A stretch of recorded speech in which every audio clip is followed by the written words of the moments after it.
में निकली मंजरी को क्यों हटा देना चाहिए, जाने इस पौराणिक कथा द्वारा। एक बार माँ लक्ष्मी, माँ सरस्वती और माँ गंगा के बीच किसी बात को लेकर बहस हो जाती है और यह बहस इतनी ज़्यादा बढ़ जाती है कि वे एक दूसरे को श्राप तक दे देती हैं। गंगा माँ ने माँ लक्ष्मी से कहा कि तुमने मुझे नदी का वेग बनाया है, तो मैं तुम्हें श्राप देती हूँ कि तुम एक पौधा बन जाओ, जो वृंदा बनकर बाद में तुलसी का पौधा बनी। तभी माँ पार्वती आ जाती है और कहती है कि आखिर आप लोग एक दूसरे से क्यों लड़ रहे हो। माँ गंगा कहती है कि लक्ष्मी मेरे ऊपर हंसी है, इसलिए मैंने श्राप दे दिया। इस बात पर माँ पार्वती कहती है कि आप लोगों ने गुस्से में एक दूसरे को श्राप दे दिया, लेकिन क्या आपको इस बात का अनुमान है कि श्राप के कारण कितना कष्ट झेलना पड़ता है।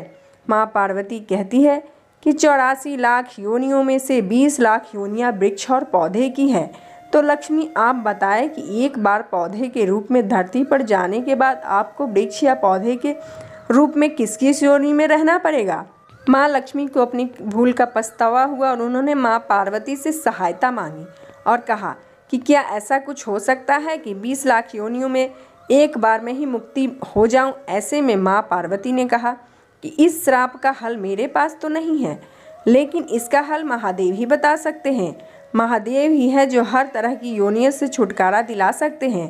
तब माँ पार्वती ने भोलेनाथ से कहा कि कोई ऐसा उपाय बताइए प्रभु कि लक्ष्मी जी ऐसे पौधे के रूप में प्रकट हो कि उन्हें दोबारा किसी अन्य योनि का दुख ना भोगना पड़े। तब महादेव ने उपाय बताया और कार्तिक मास में लक्ष्मी जी तुलसी के रूप में प्रकट हुई।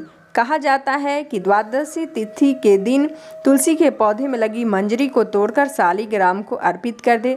ऐसा करने से माँ लक्ष्मी को पौधे की योनि से मुक्ति मिल जाती है और वह किसी अन्य पेड़ पौधे की योनि में नहीं जाती और उन्हें मुक्ति मिलती है। इसके साथ ही ऐसा करने से व्यक्ति को माँ लक्ष्मी सुख, समृद्धि, धन, संपदा एवं ऐश्वर्य का आशीर्वाद देती हैं। तुलसी मंजरी को भगवान कृष्ण को भी चढ़ा सकते हैं। ऐसा करने से माँ लक्ष्मी के साथ साथ भगवान कृष्ण भी प्रसन्न होते हैं। तुलसी के पौधे को बहुत पवित्र माना जाता है। मान्यता है कि तुलसी के पौधे में माँ लक्ष्मी का वास होता है। जिस घर में तुलसी पौधा होता है वहाँ लक्ष्मी और भगवान विष्णु की कृपा दृष्टि हमेशा बनी रहती है। धार्मिक दृष्टि से नियमित रूप से तुलसी के पौधे की पूजा करने से माँ लक्ष्मी का आशीर्वाद प्राप्त होता है एवं विशेष लाभ मिलते हैं। तुलसी की पत्तियों के साथ साथ इसकी मंजरी भी बहुत महत्वपूर्ण होती है। तुलसी की मंजरी के कुछ उपाय करने से माँ लक्ष्मी की कृपा होती है और धन संबंधी समस्याएं दूर होती है।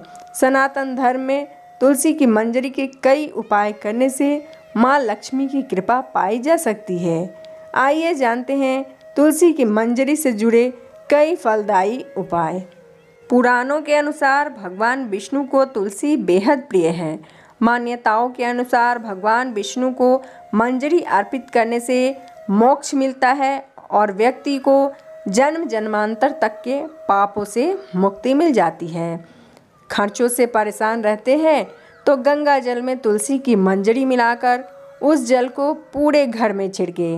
ध्यान रहे मंजरी के दाने गलती से भी पैरों के नीचे न आए।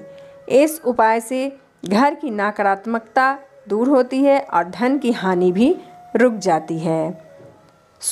हर शुक्रवार के दिन माँ लक्ष्मी को तुलसी की मंजरी अर्पित करने से माँ प्रसन्न होती है।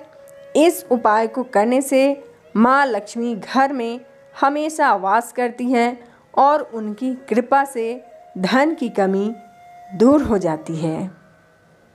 अब आइए जानते हैं आर्थिक स्थिति में सुधार के लिए लाल रंग के कपड़े में मंजरी लपेटकर अपने धन रखने वाले स्थान पर या तिजोरी में रखें। इससे घर में बरकत रहती है और परिवार के सदस्य तरक्की करते हैं। दोस्तों, आपको यह कहानी कैसी लगी कृपया कमेंट करके ज़रूर बताएं। वीडियो पसंद आया हो तो लाइक करें। ऐसे ही और भी बहुत सारी कहानियों को सुनने के लिए चैनल को सब्सक्राइब ज़रूर करें। मिलती हूँ अगली कहानी के साथ, तब तक के लिए धन्यवाद।